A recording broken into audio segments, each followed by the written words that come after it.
हरे Krishna everyone. आज हम लोग योगिनी एकादशी के बारे में बात करेंगे।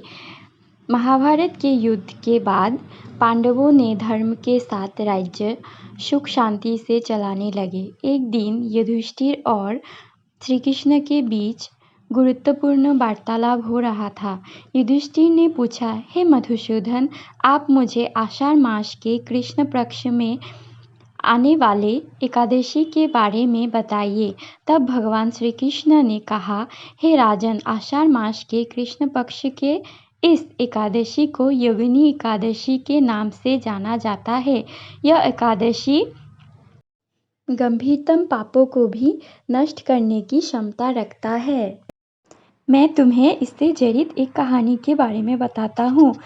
अलकापुरी के राजा कुबेर शिवजी के बड़े भक्त थे। वो सदा ही सुबह शिवजी के पूजा करके अपने दिन का आरंभ करते थे और उनकी नगरी में एक माली था, हेममाली। वो सदा ही मानसरोवर से पुष्प लाकर राजा को देते थे।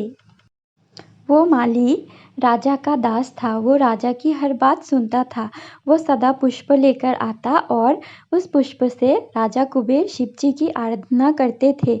लेकिन वो अपनी पत्नी से बहुत प्रेम करता था और पत्नी के ऊपर बहुत आसक्त था। एक दिन उसने मानसरोवर से पुष्प लेकर राजा के पास जाने से पहले अपनी पत्नी के पास गया और उसके साथ बात करने में इतना व्यस्त हो गया कि वो राजा को पुष्प देना भूल ही गया।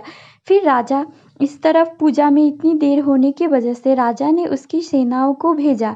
फिर सेना ने जाकर देखा वो पत्नी के साथ व्यस्त है। फिर सेना ने राजन को बताया। तभी हेममाली को होश आया और वो राजा के पास गया और बोला, प्रभु, मुझसे भूल हो गई। तभी क्रोध में राजा कुबेर ने उसको अभिशाप दिया।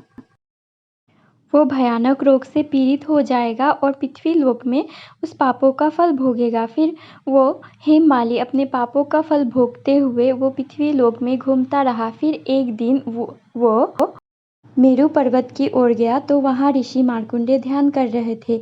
उन्हें देखकर हेममाली ने दूर से ही उनको दंडवत किया। फिर अपनी स्थिति के बारे में बताया और पूछा कि वो कैसे इस पाप से मुक्त हो सकते हैं। तभी ऋषि ने इस आषाढ़ मास के कृष्ण पक्ष में आने वाले योगिनी एकादशी के बारे में बताया कि जो भी व्यक्ति इस एकादशी का व्रत पालन करेगा वो इस पाप से मुक्त हो जाएगा।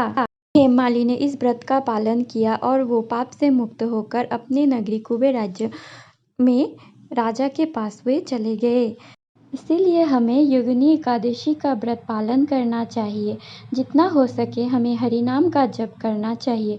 हरे कृष्ण कृष्ण कृष्ण हरे हरे, हरे राम राम राम हरे हरे। इस महामंत्र का जाप हमें जितना हो सके आज के दिन करना चाहिए। हरे कृष्ण।